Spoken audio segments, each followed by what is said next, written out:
Yeah, thanks, Phyllis. Phyllis was doing pretty good, actually. I kind of was hoping she was just going to keep going.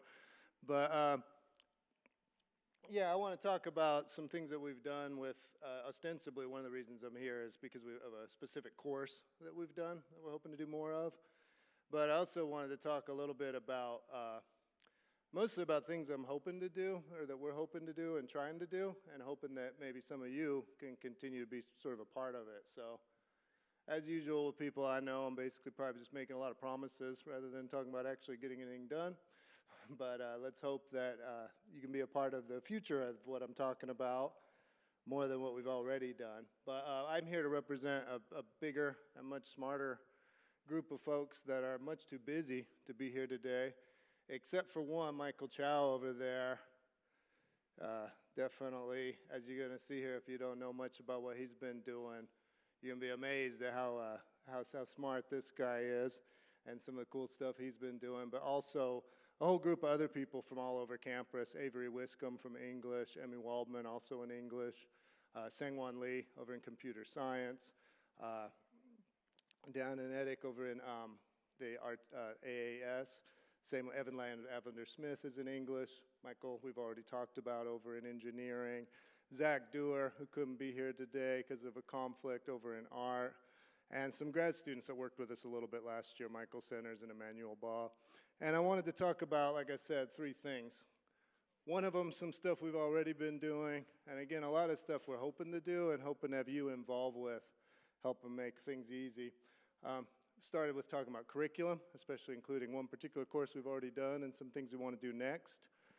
Unfortunately, curriculum doesn't always move quickly, so I see a lot of students here. I'm hoping that we can move quickly enough that you might be able to be a part of the next time we're teaching some of this stuff. The good news about some of the curriculum moving a little bit more slowly, though, is hopefully you can be a part of the ideas about how to do it.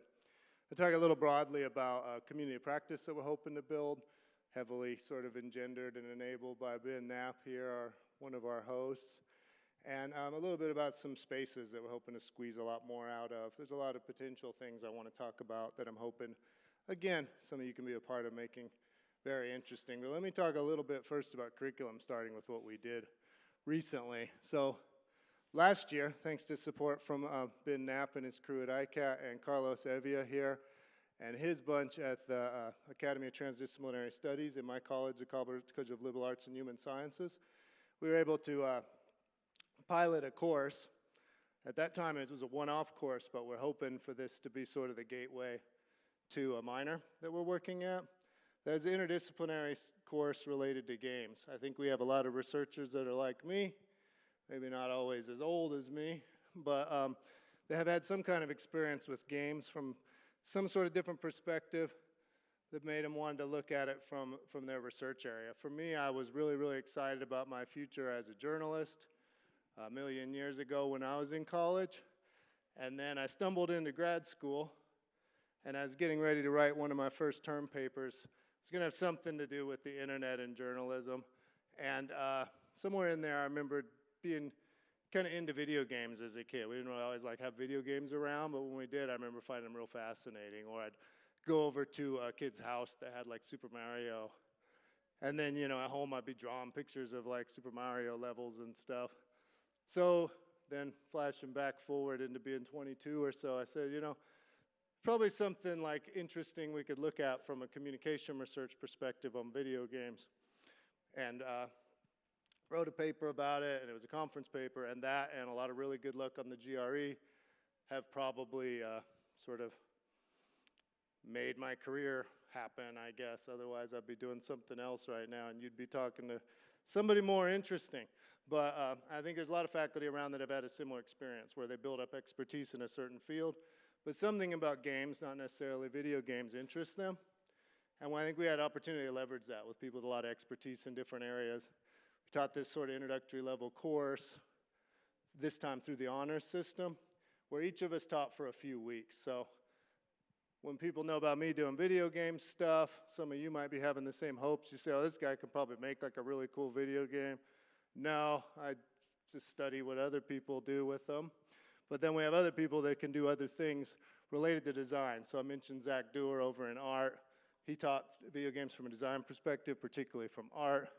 Dr. Shao here. I don't even want to start to explain this thing. I think if we have time and you want to see it, I'd rather he shows you at the end, and we were thinking about that. Has this really, really cool platform that he's built for quite a while.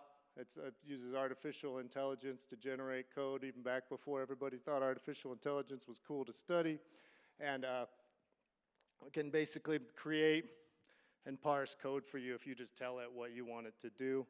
So he's teaching some design and some basic kind of computational thinking and computational skills around it without having to sit there and learn millions of lines of code before you can do anything. Talked about what I can and can't do. Sengwon Lee, sort of this world-renowned expert in a bunch of areas, including HCI, so looking at it from that perspective. And then Avery Wiscombe from English, who spent a lot of time teaching students about narratives. And cycling through all the different people hopefully led to this really good experience for students that led into their term level projects, which I wanted to share one of them with you. I'll get back to that.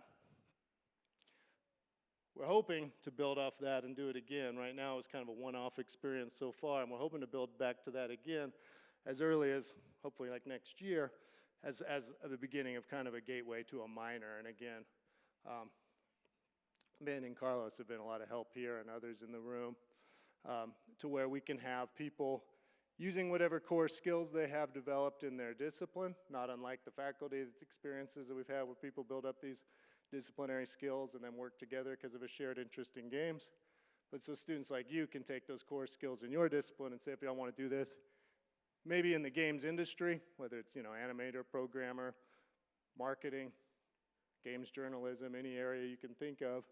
But instead of saying, after you take this major, you're all set for a career in the red-hot games industry, as much as saying you can use the skills you've already built in your disciplinary area, and then we've got this other experience that's a little more tailored to the games industry, not just thinking about things like design, but analysis, cultural perspective, social issues, all sorts of things. That is, I told you I was going to talk a lot about promises for the future, more than what we've already done, very much kind of still in the works. So students, be patient, but share your ideas. Faculty, come get stuck in, maybe get your course in or design a course together with me. But before making a bunch more promises, I wanted to share an example. When I talk about games, I always end up talking about video games because my background's in communication, talking about media, thinking about video games as media. So it's easy for me to forget to talk about games aren't really necessarily have to have the video part in front of them, right? Or digital, which is Ben's favorite way to describe them. So one of my favorite examples is part video game and partly, I guess what you call analog game. I don't know if that's always the right term, but it's a good sort of foil for video game. I wanted to share one of the student projects to give you a little idea of what we got done just in this one little course. I thought it was pretty cool. For starting. Hi, Noah and I did a game called Rocket Race for the design track. So our project goal was to create a lifestyle board game where you would collect funds in order to build a spaceship, and the spaces you would land on would dictate the in-game progress, similar to Monopoly. So our overarching goal was to create a fun, competitive experience for players. So for iteration 1, we started with a round circular track with the different spaces and different cards. You would collect these cards to build a rocket ship, and the user found that the gameplay was repetitive. There was no real competition. Their favorite part was getting the engineer card, which would essentially give you a rocket piece immediately. They wanted a more visually appealing board, and they would add like a Lego rocket ship to build instead of cards. And during the game, they were on their phone, and they would describe it as a more boring Monopoly. So for iteration 2, we got rid of the circular track, and then they were confused by the card color. Their favorite part was buying the rocket ship parts. They wanted a longer game and to add MIDI games, which is what Noah will talk about later. And they were confused when figuring out the game, and they would describe it as their family and friends as simple, adventurous, and quick. So this was our final result. Moving into the affordances, the path that the player would land on, according to the space color, they would have to take a certain action. For the blue and yellow spaces, they would have to draw engineer and natural resource cards, which we'll discuss later. And then the green and red spaces, the green space would be a fuel boost, so they could roll again, and red space would be space sickness, so they would miss a turn. So moving on to mappings, The rocket parts, we had a board diagram which designated the real rocket parts. So, for instance, the payload bay would be the yellow hexagon, and the external tank would be the orange square. So then moving on to natural resources, um, it represents the money made by each resource. So, for instance, we have a coal plant mapping to like $1, and for engineers, it maps to like the work done on the rocket. So, for instance, like if you get a mechanical engineer, you have to give one payload bay from the rocket booster kit to any player. And then for signifiers, the card pictures, the cards affect the natural resources in rockets, hence why we had for the rocket picture, like picture of a rocket on it, or the rocket card, sorry, picture of rocket on it, and natural resource card, like a lightning bolt to signify like energy gained by natural resources. And for part costs, we taped currency showing what each part's cost. So you have like a $5 bill on the payload bay to help players when they want to buy parts. And the galaxy at the end of the board, we had stars to designate victory. So I'll pass it off to Noah to talk about the mini games. So we created 2 mini games in Game Engineer that align with our game's narrative. These games are to be completed after a player finishes constructing the rocket in order to win the game. As mentioned during iteration 2, we received feedback that the players wanted additional mini games in order to make the game board more exciting and to provide a sense of accomplishment upon completion. 2 mini games spawned out of this idea. In Alien Assault, players utilize their previously completed rocket to combat aliens while traversing through our solar system. The setting immerses players in a dark spatial environment where the pointer resembles a rocket and the alien object signifies extraterrestrial threats. The game is meant to subtly increase in difficulty as the aliens and rocket move closer together, providing the player with less time to dodge each oncoming attack. While the player has the ability to move the main character in every direction using the arrow keys, the movement is intentionally constrained with the block objects to mimic a new pilot learning the ship's flight mechanics under immense pressure. Additionally, the main character has the ability to attack the aliens by shooting forward. When an alien's bullet or falling asteroid collides with the rocket, the player loses the game. However, the player has the ability to make the game easier for themselves by taking out the aliens. The slow movement of the main character and limited space in which to move intensifies decision making, as each split-second decision is vital to balancing both the dodging of alien attacks and falling asteroids and choosing when to attack the aliens. After being hit twice, the aliens retreat to their mothership, an invisible helper object that escalates the challenge with a new phase that demands sharper shooting skills as the aliens move more freely. It is signified to the player that the alien has entered a new phase with additional abilities by the changing of color. Moving on to our second minigame, players must maneuver their rocket through the treacherous Kuiper Belt and escape the Kuiper Belt. Again, the pointer represents their previously created rocket in a dark space setting. However, now we feature moving stars in the background to signify spatial movement. The main character has the ability to move solely up and down using the arrow keys. Players are to move the rocket swiftly by navigating up and down to evade incoming asteroids. Here we wanted to show that the player pilot has mastered their spacecraft and must now use it to find a safe haven. The goal is to avoid collisions with the asteroids, as one collision between the rocket and the asteroid ends the game. To win the game, players must successfully dodge every asteroid. Helper objects play a critical role by regulating time, increasing the difficulty of the game by spawning in additional randomly generated asteroids, and lastly by symbolizing the discovery of a new home within a new solar system by increasing the size of the star object at the end of the game. These helper objects were meticulously placed on the map in order to ensure certain ones collided with each other, as the collisions typically caused an event to occur. Some of the events included adding additional asteroids, increasing the rate at which asteroids spawned, and the enlargement of the star to make it grow at a steady rate, increasing immersion. Thanks, Noah. And in conclusion, we learned at a minimum, game design requires many iterations with multiple user tests. And despite this, we still found that we had feedback when we were finished with our game. And we also learned that we needed to have like a thick skin in order to receive and act on constructive criticism. So we couldn't hold on to any certain ideas. We had to be willing to adopt and iterate. So then we also learned that the game purpose may evolve over time. So we started off wanting to make a fun, competitive game. However, we learned that for this game, maybe we could put an educational spin on it, specifically with like STEM education to help teach students about the different kinds of engineering majors. So any questions? We're starting. Yeah, you can't ask questions because they're not here, so that part was awkward. But so I'm not even gonna ask for a show of hands. You want to play that game, huh? It looked pretty cool. Now I know it's not some of the digital part. It's not exactly like Call of Duty, but aside from not having multi-million-dollar development fund, that's just one project that was a little part of one course. These students were also doing some other prototyping, some analysis of like social and behavioral issues in games, some design analysis of other games, and just threw that in on the side. And that was just one very good project out of, well, what do we have, Michael, 5 or 6 in there, I think, projects? Some of them very kind of analog games, some of them very video game, some of them like this where they're a little in between. So I really thought some of these projects were cool, but it also left me with sort of a real hunger. Like in this one little class, we did all this, plus really informed by design perspectives. Some of the other projects informed by other perspectives, like social issues, concerns about representation. Imagine what we could do with 18 credit hours worth of minor on top of all this stuff. So mostly I see potential when we talk about the curriculum. And again, hopefully more chances for people to bring more ideas to it, students and faculty.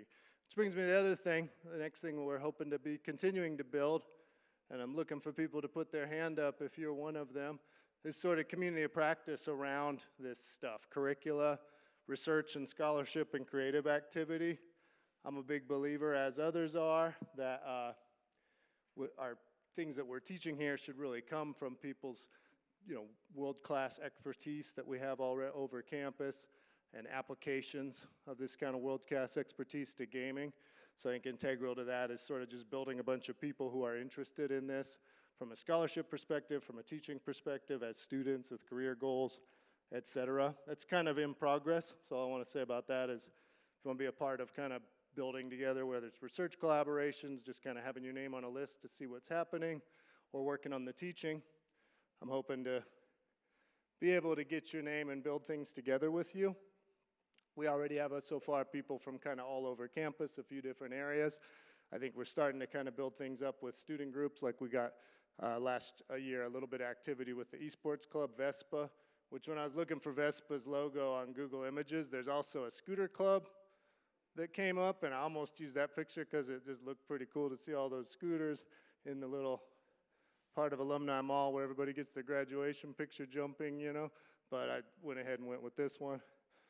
Some people I want to, not to single too many people out, but Elizabeth McLean, who among other things works a lot in disability studies, and her research partner have a real cool game-based initiative. It's kind of research, community, everything, that's focused a lot on kind of tabletop or role-playing type games. To kind of draw attention to that, and I want to share a little bit of our collaborators, even though I'm loving my outfit there. And then I want to talk a little again about more in terms of things we can do than things we've done, a little bit about facilities, and I'm hoping you, especially as students, can share ideas with the things we can do with them. Over there across the street in the media building, I've got my lab.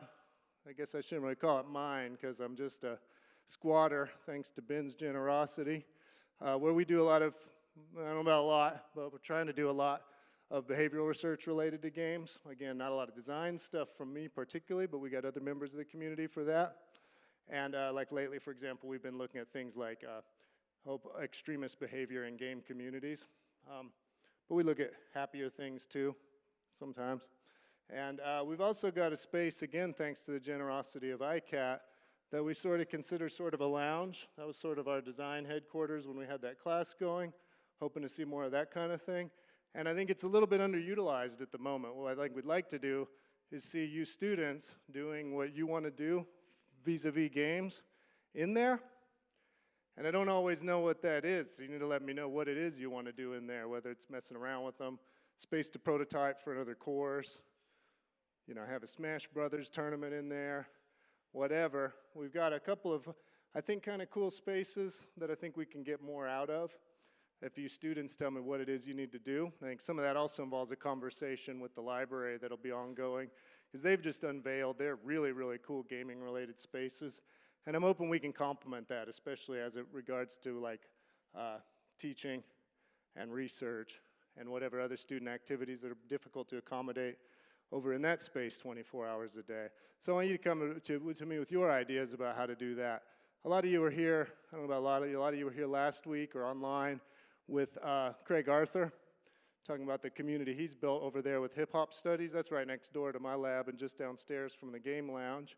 And I think in many ways what he's done and his crew there is sort of a model of what I'm hoping to do, where if you're interested in doing stuff with video games, whether it's classes, helping out with research, playing around with stuff in your spare time, I'd really love to see the media building across the street be one of the places you do it.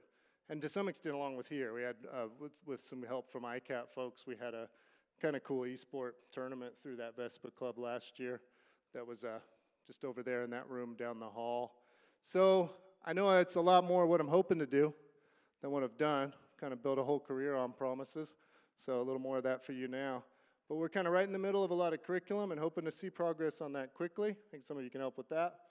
On research front, come join us. And we got a couple more courses in development. I got another person I need to thank is my dean, Laura Belmonte, who allowed me to build what we're calling the Dream Course, or what she's called the Dream Course Initiative. And it really is a dream course that I'm hoping to teach in a year's time or less about things that we learn about regular life from video games. So you got more curriculum opportunities, join the research community, and especially students, tell me, like now if you like, how we can do more with our spaces for what you need done. And if you're curious or we have time, Dr. Shao can show you some really cool stuff with his Game Changineer. Thank you.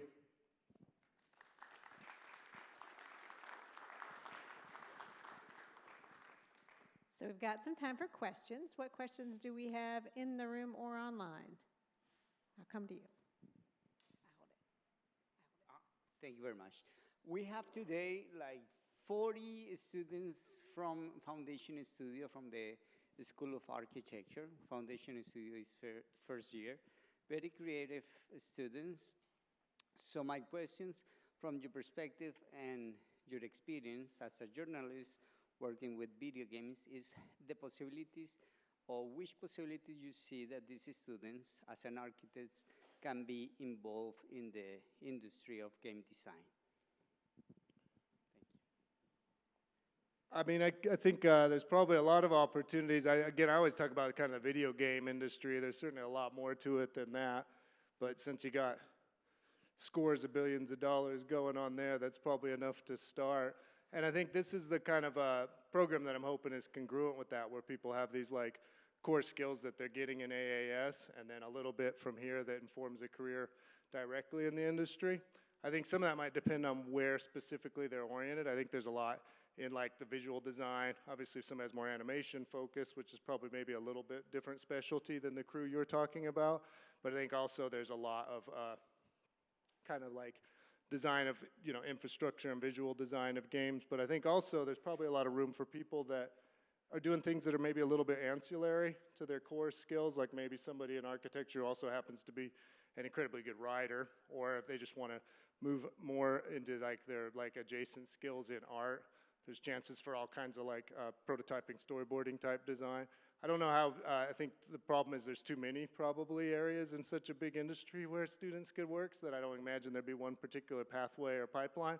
I think that's part of the value of this potential minor, is a lot of times people can kind of carve their own way instead of like, well, I'm an architecture student, that means I'm going to pipeline right into this one particular area in the industry. I think a lot of times people kind of carve their own way in this that are coming out of alumni. Like we have an alumnus from CLAHS who studied communication, and he's the e-sport coach at University of Southern Cal. It's probably a pretty hard job to find, but they're out there. And we see other people like that where they kind of pop into these things that are not so much out of their specific major area, but very tailored to their combination of skills. And hopefully we can build that. I know that's kind of a non-answer, but I think a lot of times it might depend on each one of those 40 people that you mentioned. They probably have kind of unique combinations of abilities that lead to certain areas.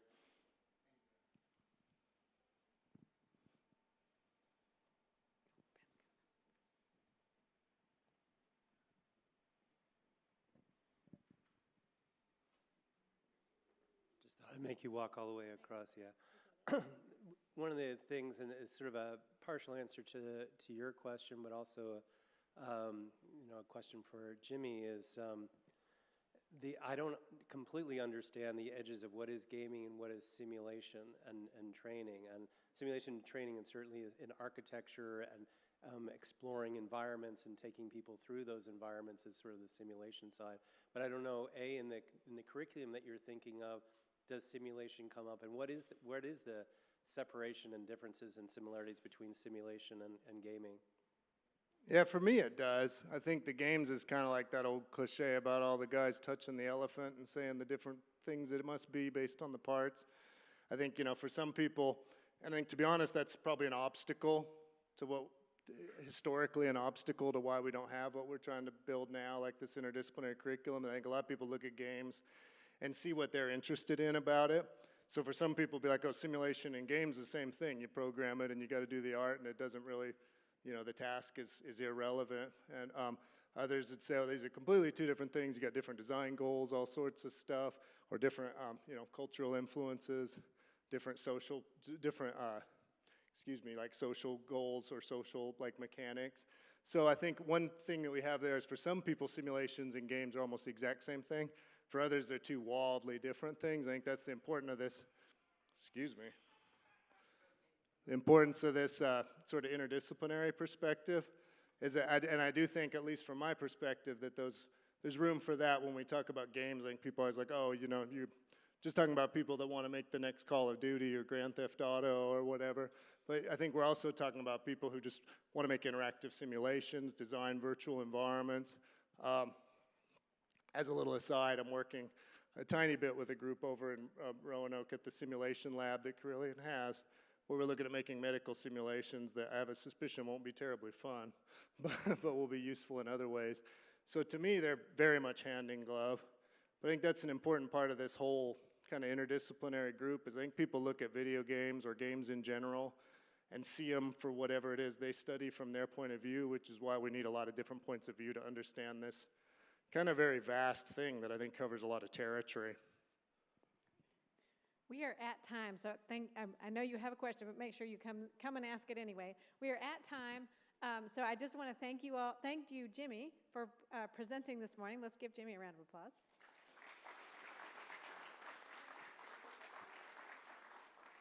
And we'll be back here next week with more coffee and donuts. We're talking about Memory Palace next week, so come back and see us again.